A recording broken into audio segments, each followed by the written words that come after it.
थोडंसं वरच्या बाजूला गेलं ना तरी सुद्धा हे बघा तुमचं लक्षात येईल. असं मी जेव्हा हे शिलाई करेल त्यावेळेला हा गोल शेप बरोबर गॅप तयार होतो. कटिंग करणार आहोत बघा. इथून इकडे जर आपण बाही घेतली तर कापड पुरणार नाही, बरोबर इथे ऍडजस्ट केलेला आहे. नमस्कार मैत्रिणींनो, मी खुशी तुम्हा सर्वांचं स्वागत करते खुशी फॅशन पॉइंट मध्ये. खूप दिवसापासून कमेंट येत होत्या की ताई आम्हाला फोरटक्स ब्लाउजची कटिंग दाखवा, तर आज मी फोरटक्स ब्लाउजची कटिंग घेऊन आलेली आहे.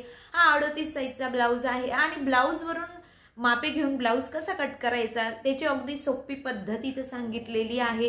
आणि मापे घेऊन ती लिहून ठेवा आणि मग म्हणजे कटिंग करा असं न करता माप घेऊन लगोलग ते माप कसं टाकायचं आणि कशी कटिंग करायची ते मी इथं सांगितलेलं आहे. अगदी सोपी पद्धत सांगितलेली आहे. टक्स ब्लाउज म्हटलं म्हणजे त्यामध्ये टक्सला फार विशेष असं महत्व असतं, तर ते नेमके कशा पद्धतीने आणि कुठे बरोबर मार्क केले गेले पाहिजे ते इथं सांगितलेलं आहे. मेन टक्सचं मार्किंग आधी करावं लागतं, त्यानंतर आय हुकच्या बाजूचा, कमरेच्या बाजूचा आणि जो आर्महोलच्या बाजूचा टक्स असतो तर त्याबद्दल विशेष अशी माहिती तुमच्या बरोबर सांगितलेली आहे की जेणेकरून तिथं गॅप तयार होणार नाही. हे सर्व जाणून घेण्यासाठी व्हिडिओ मात्र पूर्ण बघा. व्हिडिओ आवडला किंवा जरा जरी हेल्पफुल वाटला तर लाईक करा. लाईक करायला मात्र विसरू नका. त्याचबरोबर चॅनलवर नवीन असणार तर असेच नवनवीन व्हिडिओ बघण्यासाठी चॅनलला सबस्क्राईब करा आणि हो बेल आयकॉन दाबायला विसरू नका, म्हणजे येणाऱ्या नवीन व्हिडिओची नोटिफिकेशन तुम्हाला मिळत राहील. चला तर मग जास्त वेळ न घेता आजच्या व्हिडिओला सुरुवात करूया. आणि अजून एक गोष्ट, बऱ्याचशा मैत्रिणींनी क्लास केलेला आहे पण ताई आम्हाला म्हणजे ब्लाउज कटिंग करायला भीती वाटते अशा खूप साऱ्या कमेंट्स येत असतात, किंवा पेपर पॅटर्न काढायचा कंटाळा येतो, किंवा जे पेपर पॅटर्न आपण काढतात तर तो चुकीचा होतो असे, किंवा आर्महोलचा शेप व्यवस्थित येत नाही, किंवा आर्महोल मध्ये चुन्या येतात, शोल्डर उतरतात, असे काही प्रॉब्लेम तुम्हाला जरी असतील तर त्यावर मी सोल्युशन घेऊन आलेली आहे. म्हणजे आपल्याकडे 28 साईज पासून तर 50 साईजच्या तयार कटोरी ब्लाउजचे पेपर पॅटर्न मिळतात.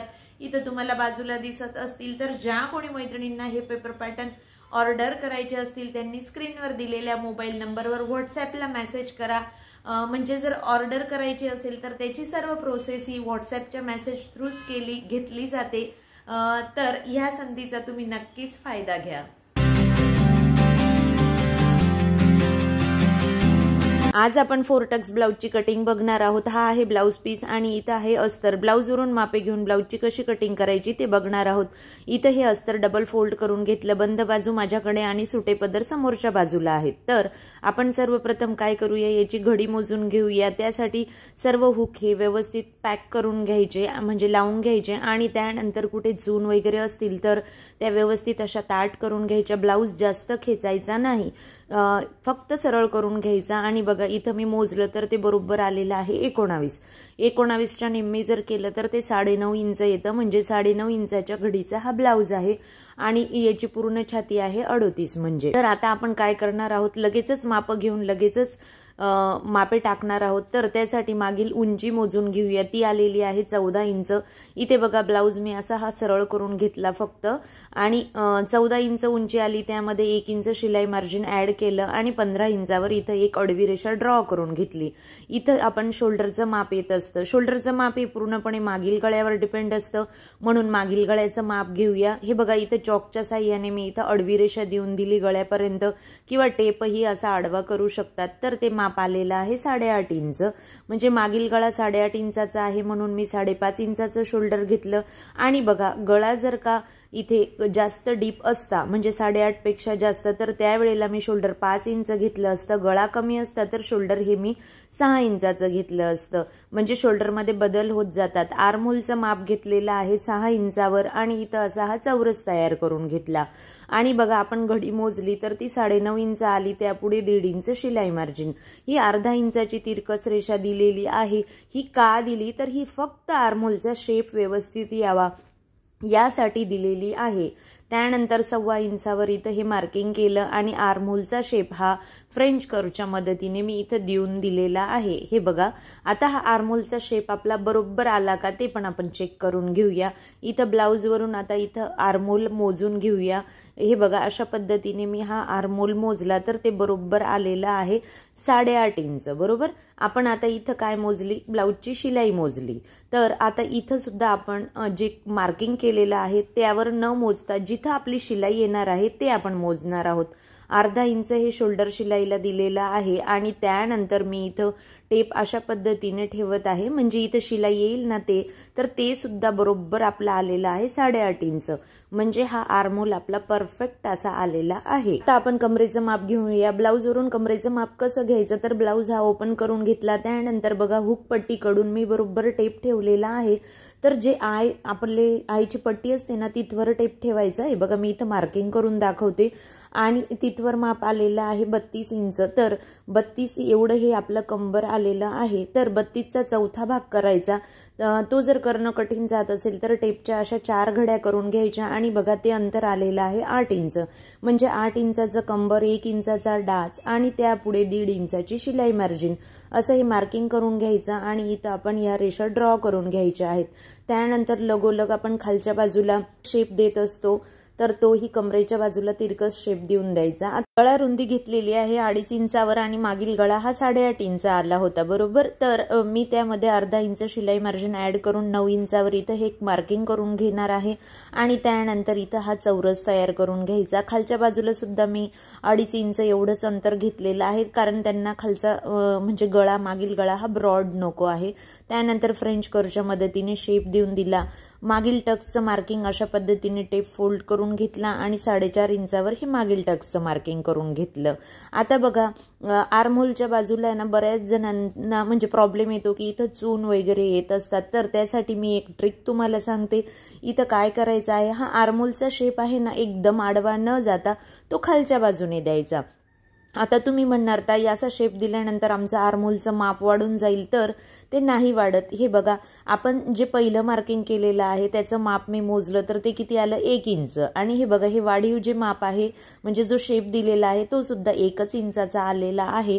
तर त्यामुळे एवढा काही फरक पडत नाही, पण तुम्ही हा ट्रिक वापरून बघा किंवा हा बदल तुम्ही करून बघा, तुमचा प्रॉब्लेम सॉल्व्ह होऊन जाईल। त्यानंतर आपण जे मार्किंग केलेलं आहे त्यावरून आपण आता कटिंग करून घेणार आहोत। अशा पद्धतीने हे पूर्णपणे मागील भागाची आपली कटिंग झाली। इथे हे नॉचेस देऊन द्यायचे आहेत। बघा मागील गळा हा डीप आहे त्यामुळे मी इथं शोल्डर उतार सुद्धा देऊन दिलेला आहे। पुढील भागाची कटिंग करत असताना इथं आय आणि हुकच्या पट्टीसाठी इथं सरळ रेषा ड्रॉ करून घ्यायची आणि जो मागील भाग आहे ना अगदी आहे तसाच्या तसा आपल्याला ड्रॉ करून घ्यायचा आहे, कारण आपण मागील भागावरूनच पुढील भागाची कटिंग करणार आहोत। पुढील गळ्याचं इथं माप घेतलेलं आहे तर ते आलेलं आहे 6 इंच, म्हणून 6.5 इंचावर एक मार्किंग करून घेतला। आता हा मागील भाग आपण बाजूला ठेवूया आणि त्यानंतर इथं हा चौरस तयार करून घेतला। फ्रेंच कर्वच्या मदतीने गोल शेप देऊन दिला। आर्महोलचा शेप आपण आतील अर्धा इंचांनी आतल्या बाजूने देत असतो, म्हणून मी हे अर्धा इंच आतून मार्किंग करून इथं हा गोल शेप देऊन दिलेला आहे। चा ब्लाउज आहे त्यामुळे आता आपण टक्सचं मार्किंग करून घेऊया। यामध्ये उभा टक्स आणि आडवा टक्स हा मेन असतो। तर बघा हा 38 साईजचा घडीचा ब्लाउज आहे, त्याचा चौथा भाग केला तर तो येतो 9.5, त्यामध्ये 1 इंच मिळवलं तर ते 10.5 इंच झालं आणि अर्धा इंच वरती शोल्डर शिलाईला दिलं, त्यामुळे मी इथं 11 इंचावर एक मार्किंग करून घेतलं। डाव्या टक्सचं मार्किंग करत असताना आपण छातीच्या घडीचा म्हणजे 10वा भाग करत असतो, तर 38 साईजचा 10वा भाग केला तर तो येतो 3.8 असे हे 2 मार्किंग मिळाले आणि सरळ रेषा इथं ड्रॉ करून घेतली। हा जो टक्स आहे त्याची रुंदी घेतलेली आहे दोनही बाजूंना 1-1 इंच। तर आता ही अशी डायरेक्ट तिरकस रेषा न ड्रॉ करता 1 इंचापर्यंत अशी सरळ रेषा आपण ड्रॉ करायची आणि त्यानंतर अशी ही तिरकस रेषा द्यायची आहे।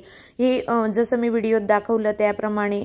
आणि बघा त्यानंतर जो टक्स आहे ना त्यापासून 1.5 इंचावर इथं हे मार्किंग केलं आणि आय हुकच्या साईडने बरोबर इथं पाव इंचावर एक मार्किंग करून घेतलं, म्हणजे टोटल टक्स हा झालेला आहे अर्धा इंचाचा।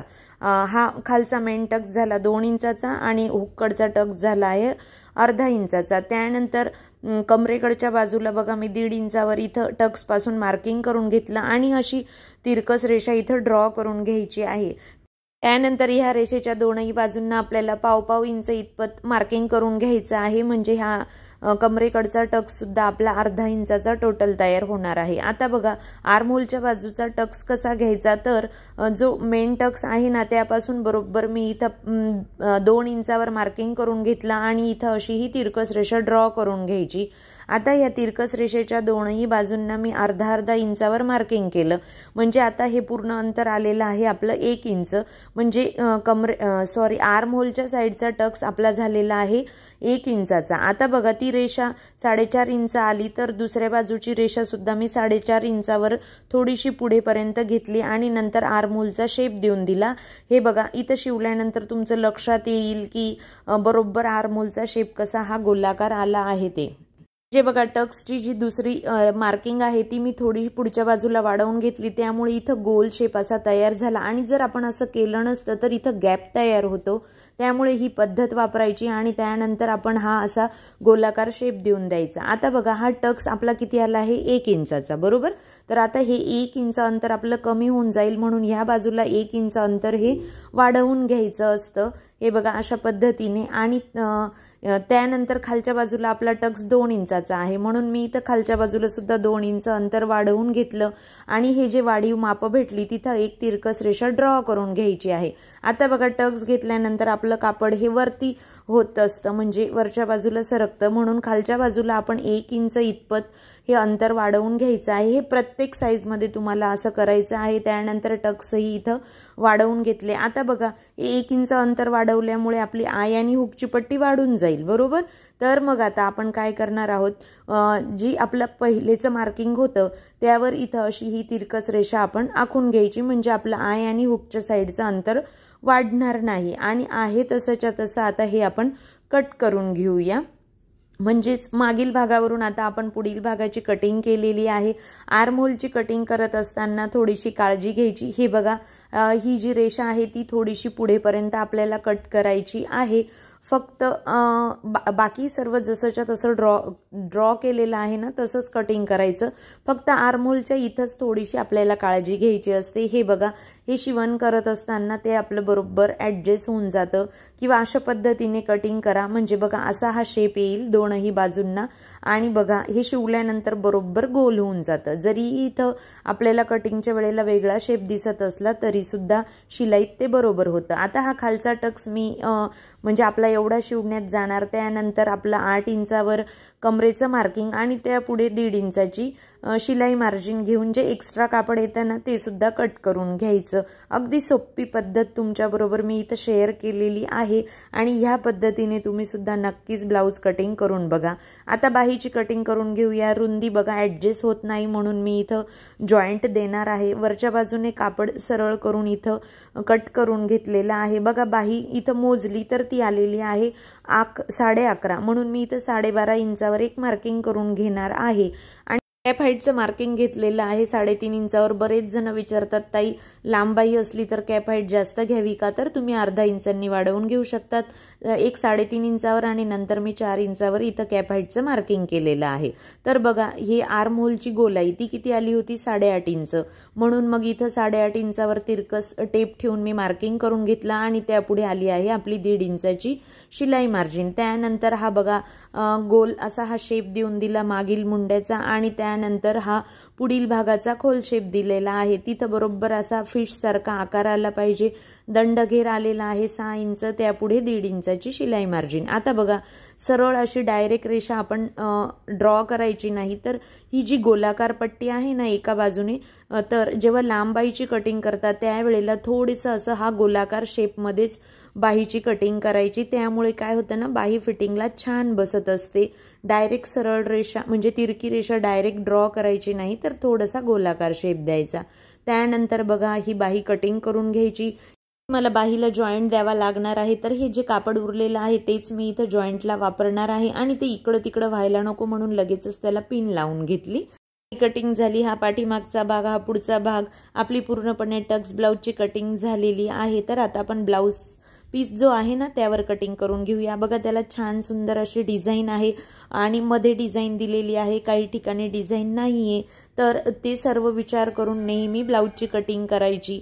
आता बघा ह्या बाजूने जर बाही घेतली तर मला ब्लाऊज पीस कमी पडेल, तर मी ह्या बाजूने बाही माझी ॲडजस्ट होते का ते बघणार आहे। तर इथं हा मी डबल फोल्ड करून घेतलेला आहे आणि बघा हा समोरच्या बाजूला इथं सुटे पदर आहेत आणि ही दोनही डिझाईन बरोबर एकमेकांवर आहेत का ते नेहमी चेक करून घ्यायचं जेव्हा आपण डिझाईनचा ब्लाऊज कट करत असतो त्यावेळेला। आणि त्यानंतर डिझाईनला समांतर अशी मी इथं एक रेषा ड्रॉ करून घेतली। इथं बाही ठेवून मी अंदाज घेतला तर इथं माझी बाही बरोबर ॲडजस्ट होत आहे, म्हणून मी इथं आता या ब्लाऊज पीसच्या 4 फोल्ड करून घेतलेले आहेत। ती बंद बाजू आहे, बंद बाजूकडे बरोबर अस्तराच्या बाहीची बंद बाजू ठेवली आणि आहे तसंच्या तसं आता कटिंग करून घेणार आहे। त्याआधी पिन लावून घेतली आणि बघा पुन्हा एकदा चेक करून घ्यायचं इथं डिझाईन बरोबर आपली ॲडजस्ट होत आहे का। ब्लाऊज पीस हा आपला जास्त आहे, त्यामुळे आपल्याला फक्त अस्तराच्याच ब्लाऊजला म्हणजे अस्तराच्या कापडाला आपल्याला जॉईंट द्यावा लागणार आहे आणि ब्लाऊज पीसला आपल्याला जॉईंट येणार नाही, तर ते आपण शिलाईच्या व्हिडिओमध्ये बघूया। त्यानंतर जो मध्य आहे त्याला नॉच देऊन देऊया। आता बघा ब्लाऊज पीस मध्ये पाठीमागचा भाग कसा ॲडजस्ट करायचा। इथे बघा डिझाईन आहे, या बाजूला डिझाईन नाही, म्हणजे मध्यभागीच फक्त डिझाईन दिलेली आहे। तर ज्या वेळेला असे म्हणजे ब्लाऊज पीस येतात त्यावेळेला मात्र विचार करूनच आपण कटिंग करायची असते। तर बघा बंद बाजूकडे मी बरोबर अशा पद्धतीने पाठीमागचा भाग ठेवला आणि जिथवर डिझाईन आहे ना तिथं त्याच ठिकाणी मी पाठीमागचा भाग ठेवलेला आहे। हे सुद्धा तुम्ही विचारात घ्यायचं, कारण प्लेन बाजू इथं खालच्या बाजूला आहे। आणि बघा हा पुढील भाग सुद्धा मी अशा पद्धतीने ठेवत आहे की जेणेकरून जो आपला शोल्डरच्या बाजूचा भाग आहे ना तिथं बरोबर डिझाईन आली पाहिजे। आणि बघा खालच्या बाजूला इथं प्लेन म्हणजे ब्लाऊज पीस होता, मी तुम्हाला आधीच दाखवलं होतं। तर हे सर्व विचारात घेऊन आपण कटिंग करायचं। हा बघा हा खालचा भाग प्लेन आहे, तर तो असाही झाकला जाणार आहे आणि जो शोल्डरकडचा भाग आपला दिसणार आहे, म्हणून तिथं मी त्या बाजूने तो शोल्डरचा भाग ठेवला आहे की जेणेकरून तिथं ब्लाऊजला डिझाईन येईल। आणि पाठीमागचा भागाचा कटिंग करताना सुद्धा मी तोच विचार केलेला आहे। त्यानंतर सर्व बाजूंना आपण अर्धा इंच एवढं एक्स्ट्रा कापड घेऊन इथं हे कटिंग करून घ्यायचं आहे। अशा पद्धतीने आपली ही पूर्णपणे ब्लाऊजची कटिंग झालेली आहे। आजचा हा व्हिडिओ तुम्हाला कसा वाटला ते मला कमेंट करून नक्की कळवा। व्हिडिओ आवडला असेल किंवा जरा जरी हेल्पफुल वाटला असेल तर लाईक करा, लाईक करायला मात्र विसरू नका। त्याचबरोबर चॅनलवर नवीन असणार तर असेच नवनवीन व्हिडिओ बघण्यासाठी चॅनलला सबस्क्राईब करा आणि हो बेल आयकॉन दाबायला विसरू नका, म्हणजे येणाऱ्या नवीन व्हिडिओची नोटिफिकेशन तुम्हाला मिळत राहील। चला तर मग पुन्हा भेटू नवीन व्हिडिओ सोबत। धन्यवाद।